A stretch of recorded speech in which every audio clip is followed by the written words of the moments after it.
Off and running. Off and running. So this is David Löbe for a German rock radio station, Rock Antenne, talking to Mr. Billy Gibbons from ZZ Top. It's a pleasure. It's an honor. Thank you for taking the time today. Yeah, man, we're so excited as it seems the curtain is slowly rising. It may be possible to start working and making loud noise again. The sooner we get to get out there, the sooner we get to see you. Yeah, true. How are you doing? I mean, you just said that it's getting a little better. I know that they, for example, they got full capacity seating at some sports venues in the States already. I watched some baseball and I saw like Minute Maid Park and in Houston, they got full seating capacity. So how are you doing since it's getting better? So far, so good. As you know, we were starting to speak about this new record. Absolutely. Some friends of mine saw it and they said, "Hey, we've seen the record. It's coming out next week. When can we come see you? we want to get out." Yeah. So it's coming. Yeah. It's actually the album is coming this week, right? On Friday. That is correct. It's the release date of Hardware, solo record. So you've been pretty busy in the past pandemic year with your new record, and I want to get straight to the meaning of the title of the record, because Hardware, the title has a very special meaning to you personally, right? Yes, our long-standing studio engineer, Joe Hardy. Unfortunately, he's no longer with us, but something unusual. When we were in the desert, we were rather interested to find that there was a lot of energy in the room, and this creative process was not a problem. And somebody said, "Yeah, the spirit of Joe Hardy is still surrounding us." Yeah, I know he would. I know he'd be smiling. But it was a last minute decision. I said, "Gee whiz, here we've been in the studio all this time, and although we couldn't see Joe Hardy, we felt Joe Hardy." And someone said, "Yeah, let's include him as a small tribute to we've got to call him Joe Party Hardy," because the sessions were just that. Every day was a big party. So that's why I called it Hardware for him, Joe Hardy. Yes. Oh yeah. Now I get it. Yeah. After all these years, are you still excited for releasing a new record like the week before or 2 weeks before, or is it just routine by now for you? Oh yeah. Yeah. Someone said, "What are you going to do?" I will be meeting some friends later this afternoon. We're going to bring out the Billy Gibbons hot sauce. We're going to have a big time. How hot is that? How many Scoville units do you know? It's enough to get your attention, but not so much that you're running for water. You may be running for a big, some nice beer. Yeah. So the perfect summertime barbecue hot sauce. Hey. Yes, as a Texan, I imagine you do a lot of barbecuing. You just alluded to it that the record got produced under very special circumstances. You wrote and recorded the entire record in the desert, close to LA, I think somewhere in California. How did that come to be? It's not like the most usual studio for you. Well, I received a phone call from both Matt Sorum and Austin Hanks. And a lot of folks know Matt as the fearless drummer with the big bad backbeat. Of course, he played with the Cult. He played Guns N' Roses. Austin Hanks. I really admire Austin on a number of levels. He's from Alabama, comes to California playing upside down. He's left-handed, so he plays upside down, and somehow it's inside out and backwards. But they called up and they said, I don't know about you, but we seem to be tired of just doing nothing. We're going to come scoop you up, and we're going to go to a recording studio. It's very close. And I thought in the beginning they were speaking of a studio that I knew called Rancho de la Luna, where I had worked with Josh from Queens of the Stone Age. Mm-hmm. And they said, oh, no, it's very close. It's just across the street. What they didn't tell me was it was across the street and 20 miles. We were in the middle of nowhere. It was very, very remote. But as the old saying goes, when you're surrounded with nothing, the way out of it is to start something. And that made it easy to get the creative juices flowing. We were writing these songs. We were writing a new song every day. And we really enjoyed that in unusual desert energy. Interesting. How much time did you spend there? How long was it? Well, we started thinking we were going to go have a look at the studio, maybe 30 minutes. Mm-hmm. We walked in, and those 30 minutes turned into 30 days, which turned into months and months of just having a good time and making a lot of crazy sounds. I want to say that, we worked every day. Mm-hmm. The only diversion was taking that 20-mile drive into the nearest, there was a small town just on the edge of civilization, mm-hmm. but we found a very nice Mexican restaurant, and we made friends with, there was a young girl. She was the owner, she was the cook, she was the bookkeeper, she was the everything. And I remember one morning we came inside and the place was on fire. Yeah. And we looked, and she came around the corner and she says, oh, don't worry, I'm not burning your breakfast. I'll have this put out in a moment, which fortunately she did. But not only did we get good Mexican food, we got a nice song title called She's on Fire. Oh, so I see. So you just took all the inspiration around you and just put it on the record. Oh, yeah.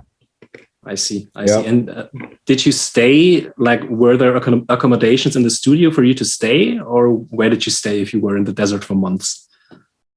Yeah, a very accommodating setup.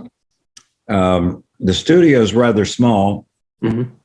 but it can accommodate 8 or 10 people. There's small cabins on the property that are connected to the studio, mm-hmm. which made it very convenient. We really didn't have to go too far, except in addition to the Mexican restaurant, we discovered a nice cantina just around the corner. In fact, you can actually see it. It's been there for quite some time. It's called Pappy and Harriet's Palace. Yeah. And we were there one morning, and we saw they had a stage where the performers are working.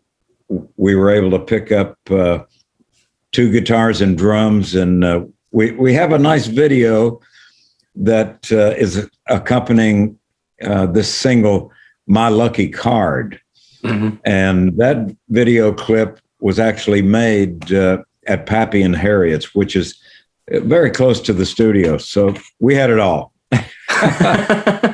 And you seem to, it seems like you really enjoyed the time with Matt and Hank, right? Oh, yeah. We were talking, this desert is a mysterious place. You can read about the desert. You can see photographs. But when you're there, there's some kind of unexplainable energy.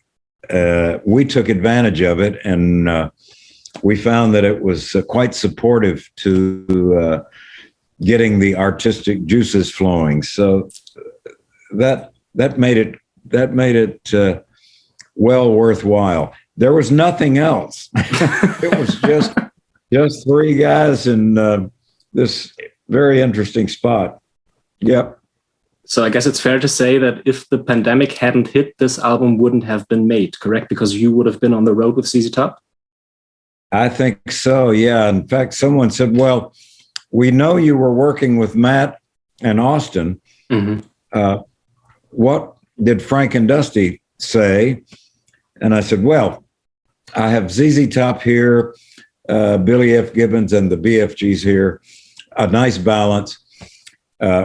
Both Dusty and Frank were saying, oh, you have a new solo project. Yeah, stay there.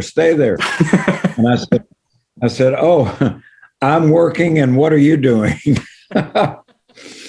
But we did manage to send them, as we were writing some songs, I sent some back to Texas. And I think the best news for me, I have the luxury of leaving one studio and I'm going right into the next one. So I get to continue playing. Yes, I think that's what we all like to hear from you. More music. Now that you already kind of pushed us in the direction, also, so you are working with ZZ Top on new material as well, right? That is correct. Yeah. I would say that it would not be surprising to see a new record come out possibly by the end of the year. So yep. Early. Exciting news. I would like to hear it. So plus I would like to put Frank and Dusty to work. What have they been doing in the past year, you know? Oh gosh, I think that like most everybody, they have been waiting on the sidelines. Yeah. Waiting for the curtain to rise. I know that they want to kick up their heels and get back to doing what we love getting to do, and that's making music. Yeah, I can imagine. Let's talk a little more about the solo record, since it's new, it's exciting. Sound and song wise, there's a lot of different genres on there. You hear some blues rock, some hard rock, some blues. I think some surf, some country. A lot of different influences from different sides. Yeah. Was that intentional, or did it just come out like that? Well, as we were mentioning how this started, yeah, Matt and Austin came and collected me, and we were thinking, well, we'll have a look at the studio, maybe 30 minutes. Those 30 minutes turned into 30 days, which turned into months of enjoyable work. The good news was Matt found a set of drums in one corner. Austin and I found some guitars, very old Fender guitars, I must say, plugged into some very old Fender amplifiers. And the sound of the surf was back. we didn't realize it, but the sound was something that is more like the 60s. Mm-hmm. I think the irony here is that we're making surf music miles and miles away from the nearest drop of water. Well, it's still Cali, so there's water somewhere and surface somewhere. Oh, yeah. Yeah, man. Yeah.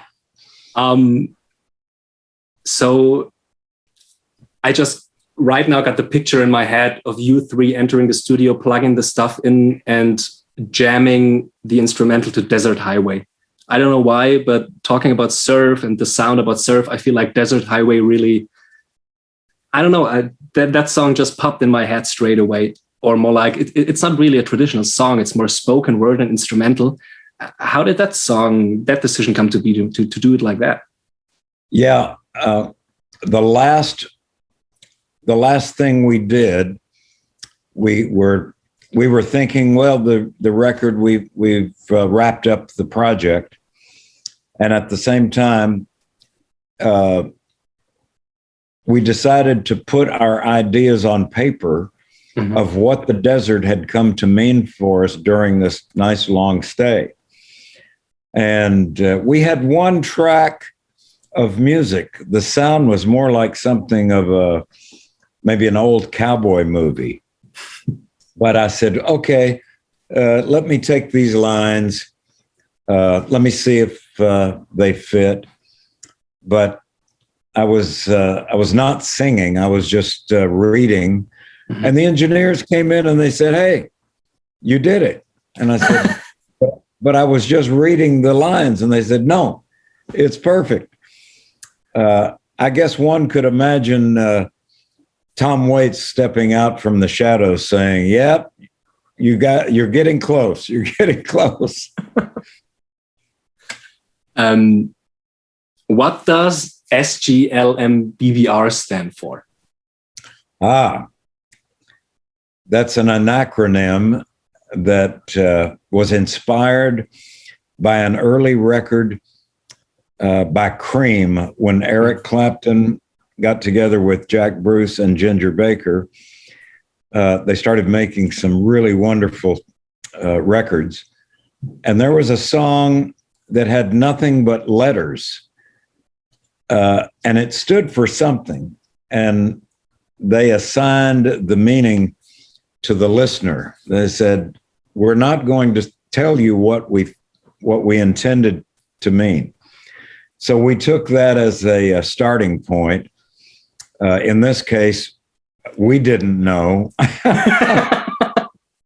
but I'll let the listener start scribbling out the letters. They can probably figure it out. All right. Fun. I was trying. I couldn't manage it, but I will try again until I have it. Okay. All right. I don't want to hear it. I want to try it myself. Yeah. Well, as we were speaking about getting to travel again, as soon as we have the opportunity, you're in one of our favorite places on the planet, in all the world. So when we connect, we'll compare notes. I'll look at yours and you can look at ours. That sounds fair. We'll expect you. Go. We'll expect you back on the stages here in Germany as soon as we can, man. It's so painful. We miss everyone. Man. Yeah. The first single of the record was West Coast Junkie. And in West Coast Junkie, you sing, I'm a West Coast junkie from a Texas town. Texas or Cali? What is better? Well, being raised for the most part in Texas, we still had an admiration and some really good times in California. They're quite a distance apart.